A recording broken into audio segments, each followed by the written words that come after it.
નમસ્કાર મિત્રો, આજે આપણે ચેપ્ટર 1ની અંદર આપણે સ્વાધ્યાયની વાત કરીશું.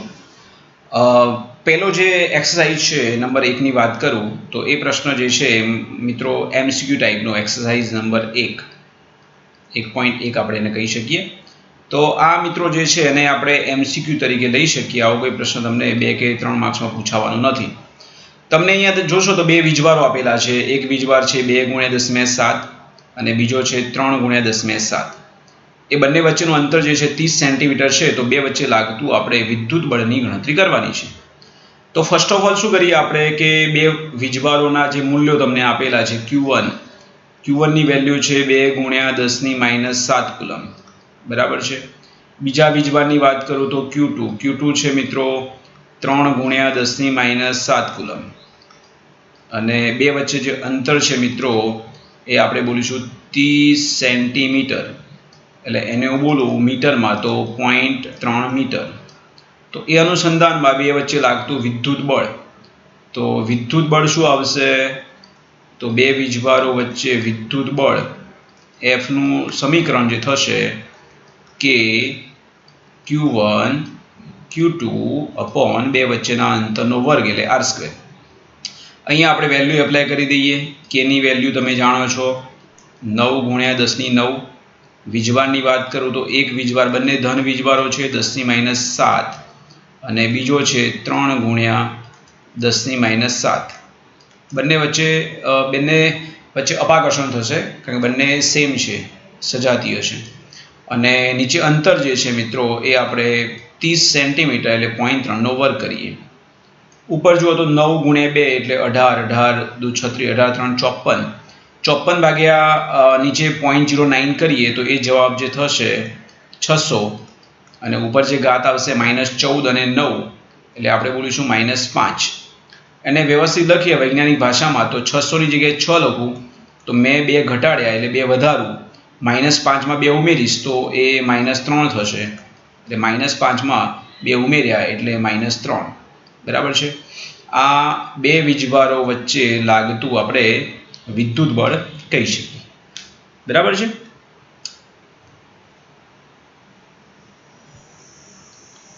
એના પછી આપણે વાત કરીએ 1.2. જે પ્રશ્ન એના જેવો જ છે, કોઈ ખાસ ફરક નથી, પણ આપણે એને લેવો હોય તો 2 માર્ક્સમાં કદાચ આપણે લઈ શકીએ, બરાબર છે. આ જે છે એ એક્ઝામ્પલ નંબર 1.2. શું આપેલું છે એમાં? તો એમાં બે વીજભારો તમને આપેલા છે. એક વીજભારનું મૂલ્ય તમે જોશો તો 0.4 માઇક્રોકુલમ છે અને બીજાનું -0.8 માઇક્રોકુલમ. એટલે બે વચ્ચે આકર્ષણ થશે કારણ કે બંને વિજાતીય વીજભારો થયા. બંને વચ્ચે જે બળ લાગે છે તમને આપી દીધું છે. તો ફર્સ્ટ ઓફ ઓલ બે વચ્ચેનું અંતર શોધવાનું છે આપણે, અને પછી બીજા ગોળા પર પ્રથમ ગોળાએ કેટલું બળ લગાડ્યું. તો આપણને ખબર છે બળ તો સેમ જ લાગશે.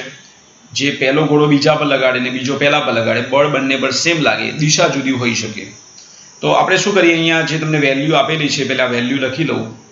Q1 તમને આપ્યા છે મિત્રો 0.4 માઇક્રોકુલમ, એટલે આપણે આને આવું લખી શકીએ 0.4 માઇક્રોનો મતલબ છે 10⁻⁶ કુલમ. તો તમે એને આ રીતે લખો તો પણ ચાલે. જુઓ, હું 4 લખું તો તમે 10⁻⁷ કરશો, રાઈટ. ચલો, એવી રીતે બીજો વીજભાર તમને જે આપેલો છે Q2 એ તમને આપેલો છે -0.8 માઇક્રોકુલમ, -0.8 માઇક્રોકુલમ, બરાબર છે. આપણે માત્ર વેલ્યુની જ વાત કરવી હોય તો આપણે એ રીતે પણ લઈ શકીએ, બરાબર છે. માત્ર મૂલ્યની વાત કરવી હોય પણ બે વચ્ચે કયું બળ લાગશે? તો બે વચ્ચે આકર્ષી પ્રકારનું બળ લાગશે, બરાબર છે. તો અહીંયા આ માત્ર વેલ્યુ લખું છું એટલે આને તમે કેટલું લખશો? આપણે અંતર માઇનસ તો બોલવાનું નથી, બરાબર છે. બળ માઇનસ બોલી શકાય બોલવું હોય તો, બરાબર છે. પણ વેલ્યુ લખું છું એટલે તમે શું લખશો એને? તો તમે લખશો કે 0.8 × 10⁻⁶ કુલમ. તો એને આપણે લખીએ કે 8 × 10⁻⁷ કુલમ. આપણે માત્ર વેલ્યુ જ લખી છે, આપણે અહીંયા કોઈ જવાબ માઇનસ જોઈતો નથી. ઓકે. હવે બે વચ્ચે લાગતું તમને બળ આપી દીધું છે. બે વચ્ચે જે બળ લાગશે, પહેલું જે બળ છે એ આકર્ષી પ્રકારનું જ છે, અને પછી બોલો તો બી આકર્ષી પ્રકારનું જ બળ બોલાય. તો બે વચ્ચે લાગતું વિદ્યુત બળ, આને માઇનસ નથી બોલતો, સીધું પ્લસ જ બોલું છું. બરાબર છે। તો એ બળ કેટલું છે, તો બે વચ્ચે લાગતું જે બળ છે 0.2 ન્યૂટન। તો આપણે બે વચ્ચેનું અંતર શોધવાનું છે। તો પેલા જેમ જ આપણે શું કરીશું, F બરાબર K Q1 Q2 by R² apply કરી દો એટલે જવાબ તમને મળી જશે। ચલો F નું સૂત્ર F બરાબર K Q1 Q2 by R²। આના પરથી આપણે વિચારીએ તો આપણે શોધવું શું છે, તો આપણે R શોધવો છે, એટલે R² ને તમે કરતા બનાવો। R² ને કરતા બનાવશો તો K F નીચે આવી જશે, બાકી બધું હતું એ જ, ખાલી એની અરસપરસ કરી દો એટલે F અહીંયા લઈ લો, વાત પૂરી થઈ ગઈ। બરાબર છે। ચલો હવે આપણે એની વેલ્યુ મૂકીએ। K ની વેલ્યુ એટલે 9 ગુણ્યા 10⁹। વીજભારનું મૂલ્ય આપણે ધન જ બોલીએ છીએ બંને, R આપણે પ્લસ જ બોલીશું, 4 ગુણ્યા 10⁻7 અને Q2 જે છે માઇનસ બોલશો તો બી પ્લસ જ થશે એટલે એને 8 ગુણ્યા 10⁻7 એવું લખી દઉં છું। અને બે વચ્ચે લાગતું જે બળ છે એ મિત્રો 0.2 છે, રાઈટ। હવે આપણે એનું સાદુરૂપ આપવાનો પ્રયત્ન કરીશું, જોઈએ। ચલો આ આન્સર કેટલો થશે, તો ઉપર થયું 8 9 72, બરાબર છે। હા સોરી 4 રહીએ આપણે, એટલે આવું થશે જુઓ, 36 ગુણ્યા આપણે 8 કરીએ, 288 ભાગ્યા આપણે 0.2 કરીએ, તો ઉપર જે આપણને ટોટલ જે વેલ્યુ મળી એ તમે લખું છું। તો આ જવાબ જે થાય છે 1440। ઘાત વાત કરું તો -7 એટલે -14 અને 9 એટલે આમાં રહેશે વેલ્યુ -5, રાઈટ। આ મિત્રો R² છે, સમજો અહીંયા R² છે। અને વૈજ્ઞાનિક ભાષામાં લખું તો આવું લખું 1.44 લખું તો કેટલા પોઈન્ટ મેં કાપ્યા, 1 2 ને 3, તો 3 અહીંયા તમે વધારો તો તમે શું લખશો, એને 3 વધારે એટલે તમે લખશો -2, રાઈટ। આ R² છે। હવે તમે એનું વર્ગમૂળ લેવું હોય તો લઈ શકો છો, બરાબર છે। ચલો આનું વર્ગમૂળ લઈ લઈએ, સોરી મિત્રો 1.44 નું આપણે વર્ગમૂળ કરી દઈએ। 1.44 નું આપણે વર્ગમૂળ કરીએ તો તમને 1.2 પ્રાપ્ત થાય, 1.2 અને આ વર્ગમૂળ કરું છું અને 10⁻2 છે એનું વર્ગમૂળ કરું એટલે 10⁻1 લખશો તમે એને, આ વર્ગમૂળ કર્યું 10⁻1 એટલે એનો જવાબ તમે આવું લખી શકો 0.12, રાઈટ। એટલે બે વચ્ચે જે અંતર છે મિત્રો એ આપણે કેટલું બોલીશું, તો એને તમે 0.2 મીટર સોરી 0.12 મીટર બે વચ્ચેનું અંતર થશે, આવો આપણો આન્સર થાય। ખબર પડી ગઈ। અહીંયા આપણે શું લીધું, તો અહીંયા આપણે બોલીશું કે વર્ગમૂળ લેતો, રાઈટ, ઓકે। બીજો જે પ્રશ્ન હતો એમાં કે બીજા ગોળા વડે પ્રથમ ગોળા પર કેટલું લાગશે, આ એક ગોળા વડે બીજા પર, બંને બળો સેમ જ લાગે। એટલે બીજો જે પ્રશ્ન હતો આપણે જાણીએ છીએ આઘાત = પ્રત્યાઘાત જેવી વાત થાય, તો ન્યૂટનની ગતિના ત્રીજા નિયમ જેવી વાત થાય। એટલે જે બીજો ક્વેશ્ચન છે કે બીજા ગોળા પર પ્રથમ ગોળાને લીધે બીજા ગોળા પર પ્રથમ ગોળાને લીધે તેટલું જ, એટલે કેટલું, તો F બરાબર આપણે કેટલી વેલ્યુ લખી હતી એની 0.2 ન્યૂટન, તેટલું જ બળ લાગશે, એમાં કોઈ ફરક પડશે નહીં, એ આપણે થિયરીમાં ભણી ગયા છીએ, ઓકે।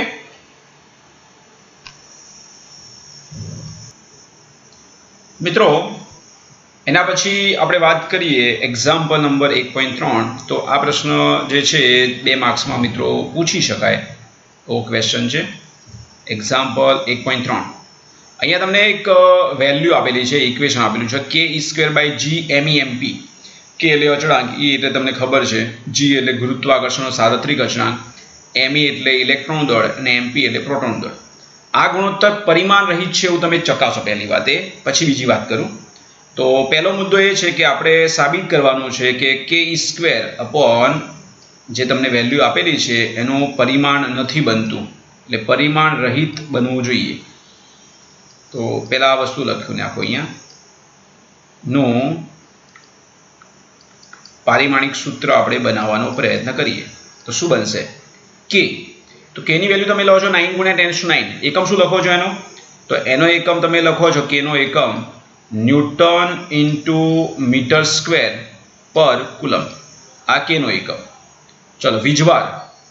વીજભાર છે એટલે કુલમ, કુલમનો સ્ક્વેર આવશે. આ થઈ ગયું. આની વાત થઈ ગઈ. ચલો હવે વાત કરીએ આપણે નીચેવાળાની. તો નીચેવાળાની વાત શું થશે જુઓ, અહીં ધ્યાન આપજો. બરાબર ક્રોસ કરું છું. જીનો એકમ શું હતો? તો જીનો એકમ આપણે બનાવીએ તો જીનો એકમ આવો છે, ન્યૂટન ઇન્ટુ મીટર સ્ક્વેર પર કેજી સ્ક્વેર. આ બરાબર ધ્યાન આપજો, અથવા એક અલગ અલગ લખો તો વધારે બેટર હશે. જુઓ આ આપણે ઉપરવાળાની વાત કરી દીધી. હવે નીચેવાળાની વાત કરું, જીનો એકમ. તો જીનો એકમ છે ન્યૂટન ઇન્ટુ મીટર સ્ક્વેર, બરાબર છે, પર કેજી સ્ક્વેર. આવું થાય.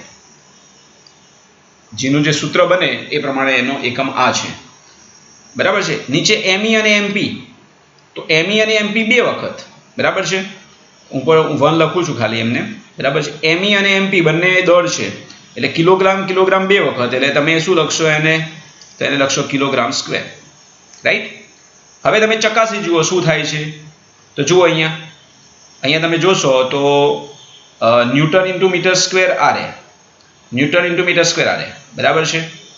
Kilogram square kilogram square, coulomb square બધું નીકળી ગયું. તો તમે કહી શકો કે આ જે વસ્તુ બની એનું પરિમાણ જે બનશે, બરાબર છે, ઇઝ ઇક્વલ ટુ 1.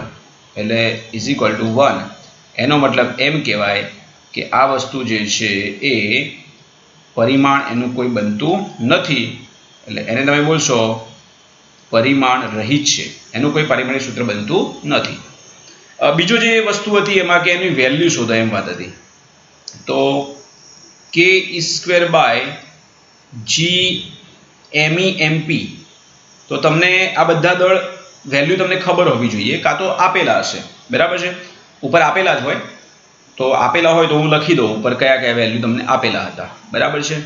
તો બુકમાં કદાચ તમને આપેલું હશે, બરાબર છે. એની વેલ્યુ તમારે જે લેવાની બધી આમ તો ખબર જ છે, નહીં લખો તો પણ ચાલશે, વાંધો નહીં. ચલો સીધું હું લખી દઉં છું. ચલો કેની વેલ્યુ તમે કેટલી લો છો? તો કેની વેલ્યુ તમે લો છો 9 ગુણ્યા 10⁹ ઈ. તો ઈ પણ તમને ખબર છે 1.6 10⁻⁹ નો વર્ગ થશે, બરાબર. નીચે વાત કરીએ આપણે તો જી એટલે 6.67 10⁻11 એની વેલ્યુ થાય. આપણે ભણી ગયેલા છે 11માં. એમઈ અને એમપી એટલે ઇલેક્ટ્રોન દળ અને પ્રોટોન દળ. ઇલેક્ટ્રોન દળ મેં તમને લખાયેલું છે 9.1 10⁻31 કેજી. પ્રોટોન દળ આપણે બોલી શકીએ 1.66 અથવા 1.67 જેવું લઈ શકો છો. તમને 1.66 લખેલું છે એટલે હું એટલું લઉં છું 10⁻27 કેજી. આનું તમારે મિત્રો સાદુરૂપ આપવાનું છે, બરાબર છે. જોઈએ આપણે એનો ગુણાકાર ને બધું કરીએ. પહેલાં ઉપરનો ગુણાકાર કરી નાખું છું, ધ્યાન આપજો. 1.6 જે છે એ બે વખત છે એટલે 1.6 ગુણ્યા 1.6 કરું અને ગુણ્યા ઉપર 9 છે, બરાબર. એ જે ઉપરનો જવાબ થાય છે મિત્રો એ આટલો થાય છે 23.04. અને ઘાતની વાત કરું તો -38 અને 9, બરાબર છે. -38 અને 9 એટલે તમે કહી શકો -29 ઘાત થશે. ચલો નીચેની વાત કરી લઉં તો 6.67 પહેલી વાત, બીજું 9.1 અને એના ગુણ્યા આપણે 1.66 લઈએ તો એ જે આન્સર મિત્રો થાય છે એ 100.75 જેવો થાય છે. આખું લખી દો, આપણે એક્ઝેક્ટલી જવાબ જ મેળવવાનો પ્રયત્ન કરીએ. ઘાતની વાત કરું તો કેટલી થશે? -11 -31 એટલે -42. -42 અને -27 ની વાત કરું તો 42 અને 7 એટલે 49, 49 એટલે 59 અને 69 એટલે આ થશે મિત્રો 69. ચલો આનું હું સાદુરૂપ આપું છું, ધ્યાન આપજો. આને લખું છું 23.04 ભાગ્યા 100.75. આમ તો ડાયરેક્ટ 100 નો સાદુરૂપ આપી શકો છો. ચલો એ મિત્રો જે જવાબ થાય છે હું લખું છું અહીંયા 0.22 જેવું થાય છે એટલે 0.23 લખું તો પણ ચાલે. ઘાતની વાત કરી લો -69 ઉપર ગયા તો કેટલું થશે તમે ગણી લો તો એ લગભગ 40 જેવું થશે, પ્લસ 40. આન્સર આપણે ચેક કરીએ છીએ કેટલો આવે છે. અહીંયા હું જવાબ લખું છું આ રીતે જુઓ. 0.23 ની જગ્યાએ હું લખું 2.3 તો એક મેં વધાર્યું એટલે અહીંયા ઘટાડો +40 છે એ ઘટશે એટલે 39 જેવું થશે. આન્સર મિત્રો હું ચેક કરી લઉં છું. 2.3 10⁻39 આવે છે. બુકમાં 2.29 લખેલું છે. બધું એક જ કહેવાય. એટલે આ જે જવાબ છે મિત્રો આનો ke²/g_me_mp એ આપણો જવાબ બરાબર છે. એનો એકમ આવશે નહીં, એટલે આપણે અહીંયા એકમ કોઈ લખવાનું નથી. બરાબર છે ને? પછી એકમ લખશું તો ખોટું પડશે.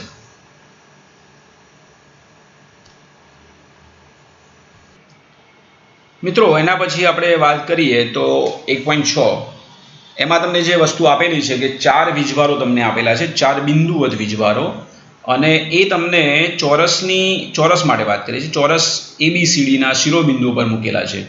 તો ચોરસના કેન્દ્ર પર આપણે કોઈ 1 માઇક્રોકુલમ વીજભાર મૂકેલો હોય તો એના પર લાગતું તમે બળ શોધો.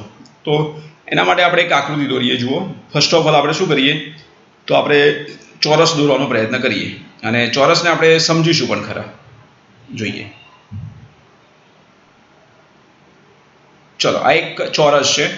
એના 4 શિરોબિંદુઓની વાત કરી લઉં તો 4 શિરોબિંદુ તરીકે હું લઉં, દાખલા તરીકે ABCD. તમે ગમે ત્યાંથી નામ આપી શકો છો.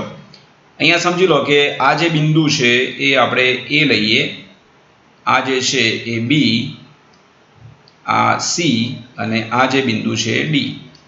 એના પર જે વીજભારો છે એટલે અહીંયા હું કહું તમને તો અહીં જે બિંદુવત વીજભાર છે એ તમારે બોલાશે Q(A). બરાબર છે? અહીંયા જે વીજભાર આવશે B બિંદુ પર એને આપણે બોલીશું Q(B). અહીંયા જે આવે એને આપણે બોલીશું Q(C), અને અહીંયા જે આવે એને બોલીશું આપણે Q(D). હવે વીજભારની મૂલ્યની વાતો કરીએ તો અહીં તમને જે આપેલું છે એ પ્લસ છે, +2 માઇક્રોકુલમ. અહીંયા QB ની વાત કરું તો એ છે મિત્રો -5 માઇક્રોકુલમ. સોરી, માઇક્રો છે, માઇક્રોકુલમ. C પર જે છે એ મિત્રો +2 માઇક્રોકુલમ, અને અહીંયા QD એ તમને આપેલું છે -5 માઇક્રોકુલમ. એનું સેન્ટર એટલે સેન્ટર અહીંયા થશે. સેન્ટર આપણે દોરવાનો પ્રયત્ન કરીએ. સેન્ટર આપણે આ રીતે દોરીએ. જુઓ, ઓકે, એનું સેન્ટર જે બનશે, એક મિનિટ આપણે ફરી એને દોરી દઉં. તો સેન્ટર કેવી રીતે બનશે તો આપણે સેન્ટર આ રીતે લઈ લઈએ.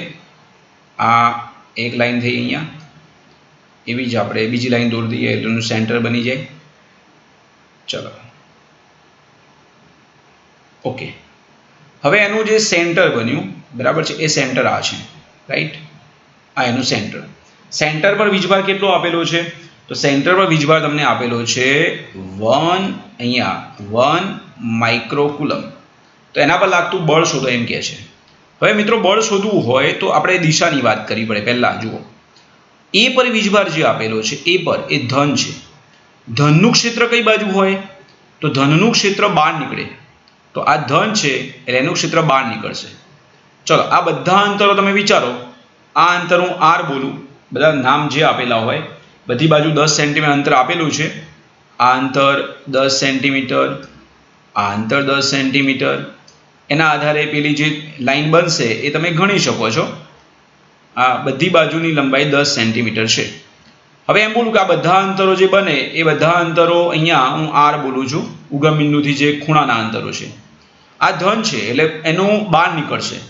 ચલો, C બાજુ જુઓ, એ પણ એ કેવું છે તો એ પણ પ્લસ છે, તો એનું પણ બહાર નીકળશે. પડી ખબર? ચલો, QC માઇનસ છે, માઇનસ છે એટલે અંદર દાખલ થાય. QD એ પણ માઇનસ છે તો એનું પણ અંદર દાખલ થાય. હવે જુઓ, અહીંયા બરાબર સમજવાનો પ્રયત્ન કરજો. અહીંયા શું થશે, અહીંયા જે એમાંથી જે વીજભાર આવે એ જ વીજભાર ધન છે તો એનું ક્ષેત્ર ઉગમ બિંદુ તરફ થયું. જુઓ, અહીંયા ઉગમ બિંદુ તરફ થયું, આ બાજુ, બરાબર, તીર માર્યું બાજુ. C ની વાત કરું તો C નું એની સામે આવે છે. જુઓ, રાઈટ, કારણ કે એ પણ પ્લસ છે. તો બંનેનું અંતર, કેન્દ્રથી અંતર R, ને અહીંયા પણ R જ થાય. બંનેના વીજભારો પણ સેમ છે, 2 માઇક્રોકુલમ 2 માઇક્રોકુલમ. તો બંનેનું ક્ષેત્ર ઓપોઝ થાય એકબીજાનું. તો પરિણામી કેન્દ્ર પર A અને C ના કારણે કેટલું થશે તો 0, કારણ કે બંને ઓપોઝિટ દિશામાં છે. જુઓ, સેમ અહીંયા જુઓ, C અને D. C માઇનસ છે, સોરી B, બરાબર છે, B માઇનસ છે તો B નું જે છે એ અંદર દાખલ થયું. જુઓ, D એ પણ માઇનસ છે તો એનું પણ અંદર દાખલ થશે. બંને વેલ્યુ -5 અને બંને એકબીજાની ઓપોઝિટ, અંતર સેમ છે, આર અંતરે વાત કરવાની છે ઉગમ બિંદુથી, તો એ પણ પરિણામી બળ અહીંયા પરિણામી વીજ ક્ષેત્ર બોલો કે પરિણામી બળ બોલો બંને 0 થશે. તો અહીંયા પરિણામી શું થઈ ગયું? આન્સર 0 થઈ ગયો. તો આ પ્રશ્ન જે છે આ રીતે પૂછેલો હોય તો મિત્રો આપણે એને MCQ તરીકે લઈ શકીએ, પણ એમાં થોડીક રકમ ચેન્જ કરે તો આ પ્રશ્ન થોડો બદલાઈ જશે. અત્યારે હું એને MCQ તરીકે લઈશ, બરાબર છે, પણ એમાં રકમ થોડી ચેન્જ કરવામાં આવે તો એનો આન્સર જુદો બની શકે. પહેલાં હું તમને આ સમજાવી દઉં, પછી આપણે આગળ વાત કરીએ. ઓકે, ધ્યાન આપજો. આનું આપણે વર્ણન કરી લઈએ કે આકૃતિ તમને જે આપેલી છે, આકૃતિ પરથી આપણે FA is equal to -FC થાય. એનું મૂલ્ય અને સીનું મૂલ્ય, દિશાની વાત કરું તો એ અને સી વિરુદ્ધ દિશાના છે અને બંનેના મૂલ્યો સેમ છે, તથા બંનેના મૂલ્યોની વાત કરું તો FA નું મૂલ્ય લઉં અને FC નું મૂલ્ય લઉં તો મૂલ્ય સેમ છે, રાઈટ, પણ દિશા કેવી છે? ઓપોઝિટ. તથા હું એમ કહું કે FB અને FD તો બંને એકબીજાની વિરુદ્ધમાં છે, પણ વેલ્યુની વાત કરું, માનાંકમાં B નું મૂલ્ય લઉં એટલે આ B નું મૂલ્ય થયું અને D નું મૂલ્ય લઉં તો બંનેના મૂલ્યો સેમ છે પણ દિશા ઓપોઝિટ છે. તો કેન્દ્ર પર પરિણામી બળ શું થયું? એટલે કેન્દ્ર O પર પરિણામી બળ તમે કેવી રીતે ગણશો? તો પરિણામી બળ F ઇઝ ઇક્વલ ટુ તમે આવું લખી શકો, FA કેન્દ્ર પર FAO અથવા FOA વત્તા B વડે લાગતું બળ વત્તા C વડે લાગતું બળ અને વત્તા D વડે લાગતું બળ. અહીંયા તમે જોઈ શકો છો કે આ વસ્તુ તમને જે આપેલી છે, આ હું બોલું કે સમીકરણ 1 અને આ જે બોલું એને બોલીશ નંબર 2. તો એના પર તમે એમ કહી શકો બધાના મૂલ્યો સેમ છે મિત્રો. માનાંકમાં એનું મૂલ્ય, બીનું મૂલ્ય અને સીનું મૂલ્ય તથા ડીનું મૂલ્ય એમ લખશો તો વધારે અનુકૂળ આવશે. હું એક કામ કરું, આને થોડું ચેન્જ કરી દઉં. ચલો આ રીતે લખીએ તો વધારે મજા આવશે. જો FA બરાબર FC ખરા, આ રીતે લખીએ, આ રીતે લખીએ. જુઓ એટલે બધું સાદુરૂપ અહીંયા થઈ જશે. FA અને FC ના મૂલ્યો ઓપોઝિટ છે, FA FC, તથા FB is equal to -FD. હવે દરેકનું મૂલ્ય કેન્દ્રમાં R અંતરે છે, એટલે તમે એમ બોલી શકો કે FA નું મૂલ્ય બરાબર FB નું મૂલ્ય બરાબર FC નું મૂલ્ય બરાબર FD નું મૂલ્ય બરાબર છે. બધા મૂલ્યો સેમ છે, તો ધેરફોર દરેકના મૂલ્યો જો સેમ મળતા હોય, FA અને FC એકબીજાના ઓપોઝિટ, FB અને FD એકબીજાના ઓપોઝિટ, બંને સેમ છે, એટલે પરિણામી બળ અહીંયા 0 થશે. સમજ પડી ગઈ? એટલે MCQ તરીકે આ ક્વેશ્ચન થાય. પણ મિત્રો એમાં એક બીજી વાત કરી લઉં, કદાચ આ પ્રશ્ન જો જુદી રીતે પૂછાય તો તમારે શું તૈયારી કરવી પડે હું તમને સમજાવી દઉં છું. અહીંયા વીજભારના મૂલ્યો તમને જે આપેલા છે એમાં આ +2 છે, આ -2 કરી દે, આ -5 અને આ +5 કરી દે, બરાબર છે. તો અહીંયા જવાબમાં ફરક પડશે. કેવી રીતે ફરક પડશે હું તમને સમજાવું છું. સોરી, અહીંયા આપેલા કેટલા હતા? અહીંયા આપેલા હતા મિત્રો -5, બરાબર છે. અહીંયા તમને -5 આપેલા છે. આની જગ્યાએ એક પ્લસ કરી દે, બરાબર છે. એટલે આપણી જે વેલ્યુ છે આ રીતે હોય. હું તમને નીચે વાત કરું, જો આ રીતે પ્રશ્ન કર્યો હોય, સમજો બરાબર. ઓકે, ચલો આ પ્રશ્ન જો આ રીતે આપ્યો હોત, અહીંયાથી લઈ લો, આ પ્રશ્નમાં જો આવું કર્યું હોત કે અહીંયા આપેલા છે તમને વીજભાર તરીકે +2 માઇક્રોકુલમ અને અહીંયા આપેલા છે તમને -2 માઇક્રોકુલમ, અહીંયા તમને આપેલા છે દાખલા તરીકે +5 માઇક્રોકુલમ અને અહીંયા -5 માઇક્રોકુલમ. તો આપણો આન્સર શું થતો? તો અહીંયા આન્સર બદલાઈ જાય મિત્રો. શું થાય જુઓ, સેન્ટર પર વાત કરવાની હતી તો આના વડે જે મળે એ આ બાજુ ધન છે એટલે બહાર નીકળે, આ ઋણ છે તો અંદર દાખલ થાય, તો આ બંનેનો સરવાળો થાય. સેમ અહીંયા +5 બહાર નીકળે, -5 અંદર જાય, બંને એક જ દિશામાં એટલે બેનો સરવાળો થાય. તો તમારે શું કરવું પડે? આ A છે, આ B છે, આ C અને આ D.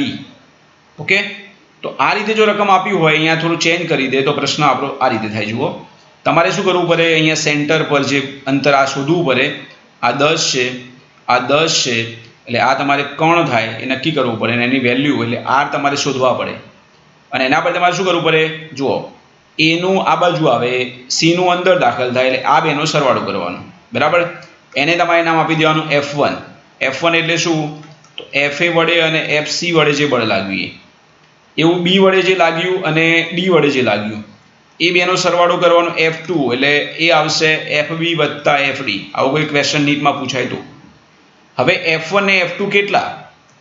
તો F1 કઈ બાજુ? તો F1 આ ટોટલ થયું, આ F1 અને આ થયું F2. બરાબર છે, F1 અને F2 લંબ છે, તો એ બંનેના વેલ્યુ તમારે શોધી દેવાના. આ બે વેલ્યુ શોધી દેવાના અને પરિણામી બળ કેટલું આવશે? તો F1 અને F2 લંબ છે એટલે વર્ગમૂળમાં F1² + F2² થાય. આ રીતે મિત્રો કેલ્ક્યુલેશન કરવું પડે. માત્ર એક થોડું વેલ્યુ ચેન્જ કરી દે તો જવાબ આખો બદલાઈ જાય. તો એક તમારી સમજૂતી માટે હતું. બરાબર છે, આવું નીટમાં આવશે તો આપણે જોઈશું ને એવો પ્રશ્ન પૂછાયેલો છે એટલા માટે મેં અહીંયા ચર્ચા કરી. બાકી આ પ્રશ્નમાં કંઈ છે નહીં. ઓકે મિત્રો, ચલો એના પછી આપણે નેક્સ્ટ ક્વેશ્ચન લઈશું. જે મેં વચ્ચે વાત કરી નથી તમને, આ આપણે જે પ્રશ્નની વાત કરી એ 1.6ની વાત કરી, તો 1.4 અને 1.5 જે સમજૂતીના ક્વેશ્ચન છે અને આપણે થિયરીમાં આવી ગયેલા છે એટલા માટે મેં લીધા નથી. એટલે સીધો આપણે ક્વેશ્ચન કયો લીધો તો 1.6. જે જરૂર હશે હું લઈશ, બાકીના પ્રશ્નોની આપણે વાત કરીશું નહીં કે જે થિયરીમાં આવી ગયેલા છે, જે MCQમાં આવશે. મિત્રો ત્યારબાદ આપણો જે પ્રશ્ન છે 1.8, જેને આપણે 2 અને 3 માર્ક્સમાં આપણે તૈયાર કરી શકીએ. એટલે આપણે આને IMP કરીશું, એક્ઝામ્પલ નંબર 1.8. બરાબર છે, આને મિત્રો હું ઇમ્પોર્ટન્ટ તરીકે લઉં છું અને આપણે તૈયાર કરીશું. 2 અને 3 માર્ક્સમાં પૂછી શકાય. તમને અહીંયા 2 વીજભારો આપેલા છે. 2 વીજભારો તમે જોશો તો શું આપેલા છે? તો એક વીજભાર તમને આપેલો છે QA = 3 માઇક્રોકુલમ. બરાબર છે, બીજો તમને આપેલો છે QB = -3 માઇક્રોકુલમ. બંને શૂન્યાવકાશમાં છે એટલે માધ્યમ શૂન્યાવકાશ લઈશું. 20 સેન્ટીમીટર દૂર મૂકેલા છે. તો એ બંનેને જોડતી રેખા પર મધ્યબિંદુ, એટલે મધ્યબિંદુ ક્યાં આવે? મધ્યબિંદુ એટલે તમારે 10 સેન્ટીમીટરે આવે, ટોટલ 20 છે. તો ત્યાં તમારે 20 ક્ષેત્ર ગણવાનું છે અને બીજા મુદ્દાની વાત હું પછી કરું. ઓકે, ફર્સ્ટ ઓફ ઓલ આપણે શું કરીએ તો અહીંયા આપણે આકૃતિ દોરવાનો પ્રયત્ન કરીએ. તો આકૃતિ આપણી આ રીતે થશે. 2 વીજભારો તમને 20 સેન્ટીમીટરે આપેલા છે એટલે પહેલાં હું એ મૂકી દઉં. ચલો, પહેલાં આપણે 2 વીજભારો કોઈ ચોક્કસ ડિસ્ટન્સે આપણે મૂકી દઈએ. ચલો, અહીંયા સમજી લો કે એક વીજભાર અહીં તમને જે આપેલો છે આ રીતે લઈએ આપણે. ઓકે, અહીંયા એક વીજભાર તમને જે આપેલો છે એને હું લખું QA, આ બિંદુવત. એટલે QA = તમને આપેલો છે 3 માઇક્રોકુલમ. અને બીજો વીજભાર અહીંયા આપેલો છે જેને હું બોલું QB. તો QB જેની વેલ્યુ છે -3 માઇક્રોકુલમ. બેની વેલ્યુ તો સેમ છે, ખાલી દિશા ઉલટી છે. એ બે વચ્ચેનું જે અંતર તમને આપેલું છે એ મિત્રો આપેલું છે આપણને 20 સેન્ટીમીટર. ના મિડલ પોઈન્ટ પર આપણે વાત કરવાની છે. ઓકે, ટોટલ ડિસ્ટન્સ જે તમને આપેલું છે એ છે 20 સેન્ટીમીટર ટોટલ. એટલે હું ટોટલ લઈ લઉં, આ અંતર 20 સેન્ટીમીટર છે. એ બેને જોડતી રેખાના મિડલ પોઈન્ટ પર આ એનું ઉગમ બિંદુ છે. તો ઉગમ બિંદુથી અહીંયા વાત કરું તો આ અંતર આપણે બોલીએ તો આ અંતર આવશે 10 સેન્ટીમીટર અને આ અંતર આવશે 10 સેન્ટીમીટર. તો ત્યાં એનું 20 ક્ષેત્ર કેટલું થશે? 20 ક્ષેત્ર માટે આપણે વાત કરીએ તો જુઓ મિત્રો, આ વીજભાર જે છે કેવો છે? QA ધન છે, આ ધન છે.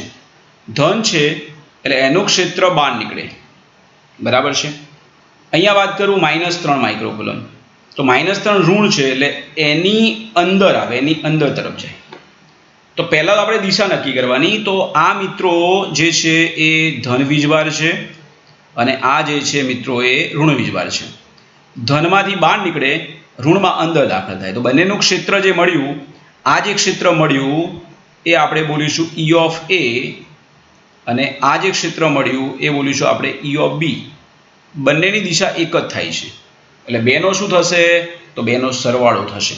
ઓકે, તો E અને EB આપણે શોધી નાખીએ અને બેનો આપણે સરવાળો કરીશું. ઓકે, તો જોઈએ આપણે અહીંયા ફર્સ્ટ ઓફ ઓલ આપણે બોલીએ કે ઉગમ બિંદુ પર, એટલે ઉગમ બિંદુ કેટલા અંતર રહેશે? 10 સેન્ટીમીટર. આકૃતિ તમને જે આપેલી છે એ આકૃતિ પરથી વાત કરીએ. આકૃતિમાં દર્શાવ્યા મુજબ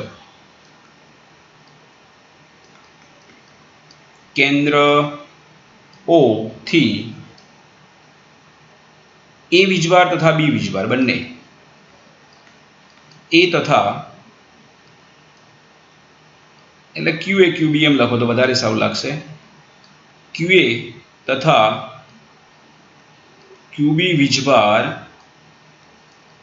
10 સેન્ટીમીટર અંતરે છે.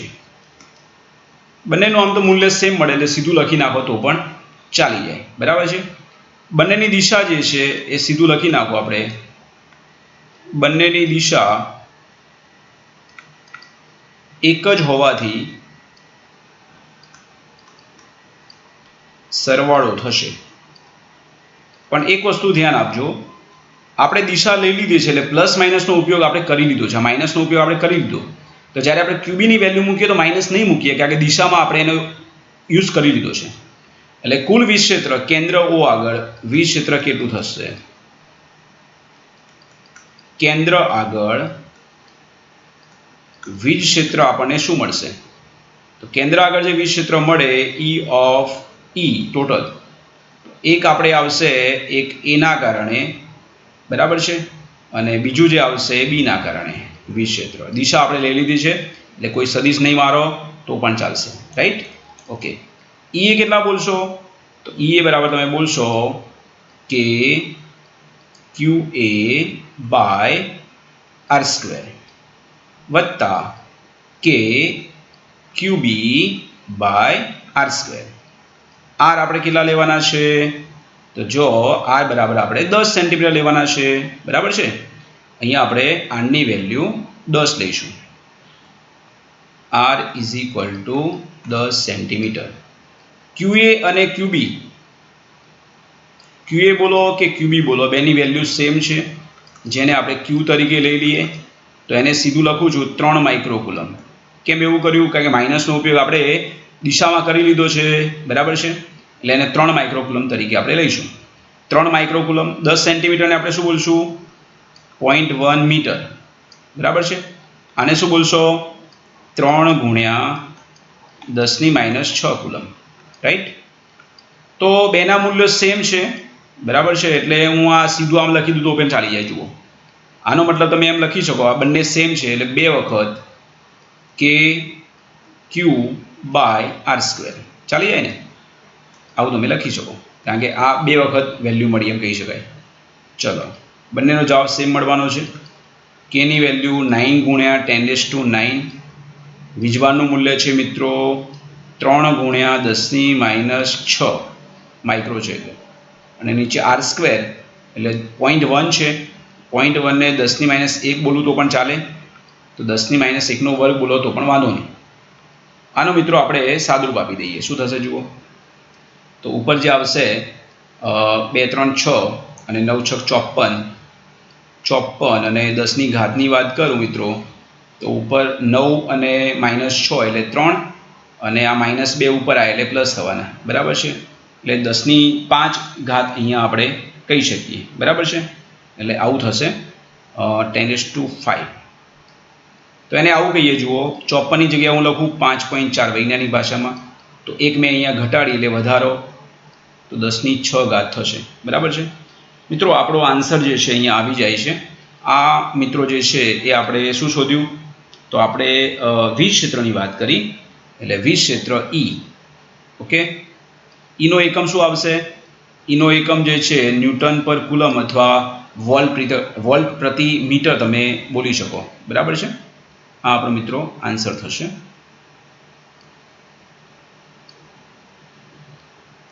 અને આ રીતે લખીએ, સોરી. ઓકે, સેન્ટર જે છે એ સેન્ટર પર પરિણામી જે વીજ ક્ષેત્ર પ્રાપ્ત થયું એ આપણને 5.4 ન્યૂટન પર કુલમ આપણે બોલી શકીએ. બહુ ઇઝી ક્વેશ્ચન છે મિત્રો. ખાસ એ યાદ રાખવાનું છે તમારે કે અહીંયા તમે માઇનસ ક્યુનો ઉપયોગ અહીંયા કરી લો છો. બરાબર છે, માઇનસ ક્યુનો ઉપયોગ આપણે -3નો ઉપયોગ કરી લીધો છે માઇનસ તરીકે. એટલે જ્યારે આપણે કેલ્ક્યુલેશનમાં વાત કરીએ છીએ તો કેલ્ક્યુલેશનમાં એનો ઉપયોગ આપણે માઇનસમાં કરવાનો નથી. આ ખાસ તમારે યાદ રાખવાનું છે. બરાબર છે. ચલો, બીજો પ્રશ્ન જે હતો એમાં નેક્સ્ટમાં એવું હતું કે જો આપણને 1.5 × 10⁻⁹ કુલમ જો વીજભાર છે એના ઋણ પરીક્ષણ વીજભારના બિંદુએ મૂકવામાં આવે, એટલે વચ્ચે મૂકવામાં આવે, તો એના પર લાગતું બળ કેટલું થશે? 1.5 × 10⁻⁹ કુલમ મૂલ્ય ધરાવતો એક ઋણ વીજભાર આપણે મૂકવાનો છે, તો એના પર લાગતું આપણે વિદ્યુત બળનું મૂલ્ય કેટલું થશે? ચલો, આપણે વીજભાર તરીકે લઈએ 1.5 × 10⁻⁹ કુલમ અને માઇનસ મૂકીએ. ચલો, પરિસ્થિતિ બીજી જે છે આવી છે, અને હું આકૃતિ દ્વારા સમજવાનો પ્રયત્ન કરું તમને અહીંયા. ઓકે, ચલો, વાત આમાં આવી છે કે સેન્ટર પર આપણે એક વીજભાર મૂકવાનો છે. આ અંતર આપણે કેટલું લઈશું? જોઈએ, આપણે આ રીતે લઈએ. ચલો, આ જે વસ્તુ હતી આપણને, જે બે વીજભારો તમને આપેલા હતા, બરાબર છે, એ બે વીજભારોમાં વેલ્યુની વાત કરું તો અહીંયા જે વીજભાર આપેલો હતો એ આપણે QA બોલીએ, અહીંયા જે વીજભાર આપેલો હતો એ QB આપેલો હતો, અને સેન્ટર પર આપણે કોઈ -Q વીજભાર મૂકવાનો છે, જેની વેલ્યુ છે મિત્રો 1.5 × 10⁻⁹ કુલમ. આમ તો આકૃતિ નહીં દોરો તો પણ ચાલશે. બરાબર છે, આપણે સેન્ટર પર વીજ ક્ષેત્ર શોધી નાખ્યું છે એટલે સીધું લખી નાખીએ તો પણ વાંધો નહીં. ચલો, આ આપણે લખવું નથી, સીધું લખી નાખું છું. જોજો, કેન્દ્ર પર અહીં કેન્દ્ર O પર ઋણ વીજભાર આપણે જે લેવાનો છે એ ઋણ વીજભારની જે વેલ્યુ તમને આપેલી છે, ઋણ વીજભાર કેટલો? -1.5 × 10⁻⁹ કુલમ, 10⁻⁹ કુલમ લેતો તેના પર લાગતું વિદ્યુત બળ કેટલું થશે? તો આપણે વીજ ક્ષેત્ર તો મેળવી ચૂક્યા છે. વીજ ક્ષેત્ર આટલું થાય તો F નો E નો સંબંધ શું છે? તો તમે જાણો છો, F = QE, આવું તમે જાણો છો. તો કેન્દ્ર પર વીજ ક્ષેત્ર તમને ખબર છે, આવું નહીં, આખરે વેલ્યુ જોઈએ છે તો આ નહીં લખો તો ચાલશે. સમજ પડી ગઈ? ચલો, વીજભાર કેટલો? વીજભાર છે -1.5 × 10⁻⁹, અને ઈનું જે મૂલ્ય છે એ 5.4 × 10⁶. આ બેનો આપણે ગુણાકાર કરી દઈએ તો 1.5 ગુણ્યા આપણે લઈએ 5.4, તો એ થશે તમારે 8.1. બરાબર છે, તો આ જે વેલ્યુ છે એ તમને મળશે -8.1, અને ઘાત જે બનશે -3 ન્યૂટન. આન્સર મિત્રો ચેક કરું તો બરાબર છે, આવી જાય છે. એની ચોક્કસ દિશા લેવી હોય તો પણ આપણે લઈ શકીએ, કઈ બાજુ જાય ને બધું. બરાબર, પણ આપણે કંઈ લેવાની જરૂર નથી. આ આપણને સેન્ટર પર આટલો વીજભાર મૂકીએ, બરાબર છે, તો લાગતું એ વીજભાર પર લાગતું આપણને વિદ્યુત બળ પ્રાપ્ત થશે. રાઈટ? ઓકે.